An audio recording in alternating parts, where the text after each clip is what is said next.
Hello everyone, it's Brinkmaster here, and today I have a very special LEGO set to review. This is the LEGO Spyrius 6959 Lunar launch site from 1994. This set comes with 274 pieces, was rated for ages 8 to 12, and cost you about $40 back when it was in stores. Although this is the largest Spyrius set, it does not come with the most pieces. That title remains with the Robo Guardian from 1994, which is also from the Spyrius theme. So yeah, let's get into the box to be the first part of the review. Alright, so here's the box. It's quite nice and is actually quite deep as well. Here it shows the set at the front. It also has one of those flaps that many of the larger sets have. You can see it shows you some of the functions in the set and where the tray would have been. It also has a little paragraph talking about the Spyrius theme, which says, "Watch out, the spies from the planet Spyrius are using their robots to take satellites from Ice Planet 2002. With building sets from the LEGO System Space Collection, only you, the LEGO Maniac, can track the Spyrius flying saucers to their secret planet." So yeah, it gives you a little description about the series. It also says it in French and Spanish as well. Turning the box around, you can see it's damaged, and I got this used and the box wasn't in that great condition, but I think you can see some of the alternate builds at least. But none of them look as good as the actual lunar launch site itself. So, yeah, let's look at the instructions. Alright, so here are the instructions. They are quite large, and it is a larger set. However, since there's not many pieces, it only comes with a total of 20 pages, including the back. So, yeah, not much. And a lot of it has to do with the rover and the ship right here, so, yeah, even less. So, yeah, that's it for the instructions.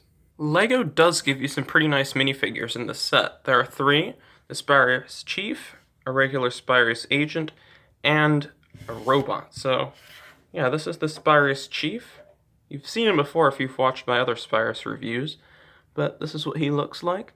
He has a beard and mustache. Looks like he hasn't shaved his face in a while. And he also has this really nice print on his helmet, which is, I think, only for him, so, yeah, it looks quite nice. His torso print's pretty good as well. I think he's a very nice looking minifigure. This is the Spyrius agent. You can see he doesn't have the printing on his forehead, on his helmet. However, he does have printing on his face that shows a little bit of hair. And he has, of course, his transparent green visor, and he has a blue torso with some tubes for his oxygen tanks. Put him right there. Here's the Spyrius robot. He looks amazing. He looks very similar to the Explorians one, and a little bit like the Insectoids one as well. And I think he looks amazing. I think this is one of the first minifigures that actually had leg printing, and I think it looks amazing. So, yeah, these minifigures are quite good, and I think there's nothing to complain about here in the slightest. Alright, so here's this little rover that comes in the set. It has 6 wheels, 3 on each side. It has this radar dish here at the front, which is probably a sensor or something. It has this one seat with a control panel right here, and it can fit 1 minifigure, so I'll go ahead and put the Spyrius agent on there. So, yeah, he can drive the vehicle. Looks pretty good. And, yeah, he can roll off. Here's a look at the ship that comes in the set. It's very unusual, and I've never seen anything like it. It's somewhat like a flying saucer, but something about it is a little bit different as well. It has 1 exhaust back here, 1 engine, and it can be moved like this, I guess, to steer the ship. And here there's 1 laser cannon at the front. It has this really nice print here on the top, which is exclusive to the Spyrius and Unitron themes. You can also open this here at the top, and there is not a control panel, but a lever. And yeah, I'll put the Spyrius minifigure inside. Alright, so this is what the Spyrius Chief looks like inside of the vehicle. Looks quite nice, and he has to lean back a little bit. And yeah, then you can put it down, and he is ready to fly his little ship and probably do some kind of destruction. So yeah, it's a nice ship. Alright, so here's a look at the lunar launch site itself. It's a very nice build, and even though it has very few pieces, it has quite a few functions. So, for example, over here you can see there's an arrow, and, you know, that probably means something, but first I'll put this ship on here, which is, this is an area for it to dock, and it sits there quite securely. And over here you can see there's this little gate here, and this can flip open, and that's for your little rover to basically drive up, so it could park up here.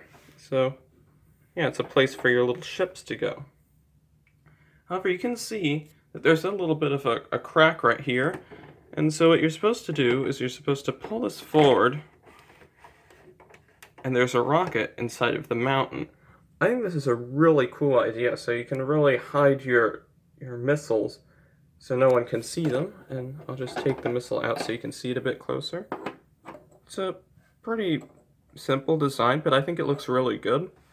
It uses this piece that I don't think they produce anymore, and I think it makes it look really good.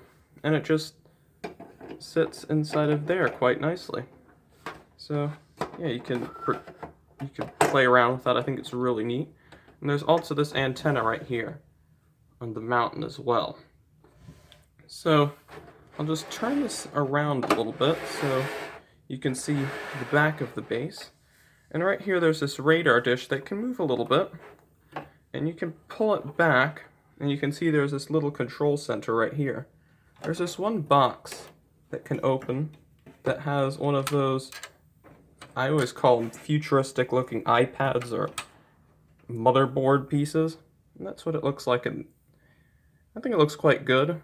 I think every single space theme from the 90s had some kind of unique printer, at least most of them did.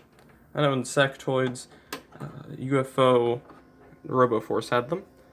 Here at the back you can see that there is another one that's being used as a control panel. And I think that's where you can put your Spyrius droid in there, so he can be manning some kind of controls. And yeah, I think it looks quite nice.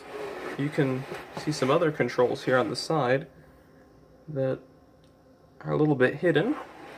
And up here you can see there's this antenna satellite thing, and it's really neat, and you can spin it around. It looks quite good.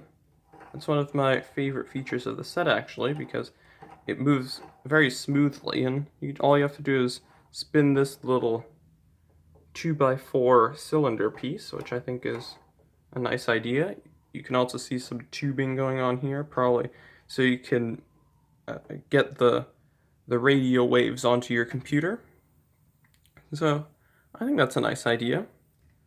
Over here you can see there's this very flat area, and you might be wondering what that does, but I'll get a minifigure first so I can demonstrate what this action feature does.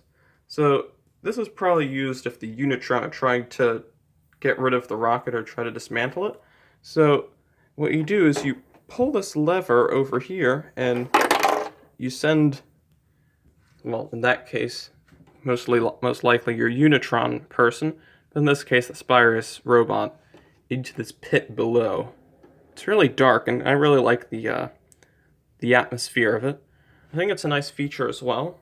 And just to show you where that is, it's this little section right here which moves the floor from underneath whichever minifigure is standing there. So yeah, that's basically it for the set.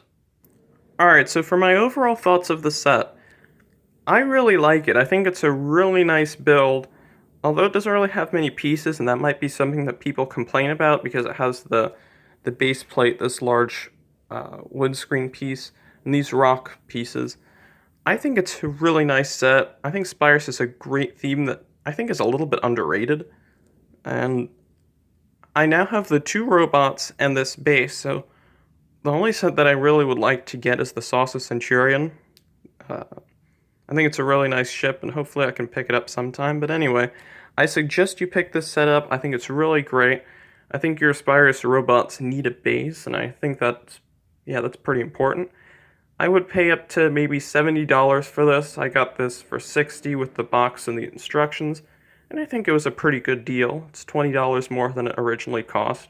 But you can probably find deals even cheaper than that if you go on eBay or maybe Bricklink. I only buy on eBay, but yeah, I think this is a very nice set. I highly recommend it. And yeah, I hope you enjoyed this video, and I'll see you all later. Bye!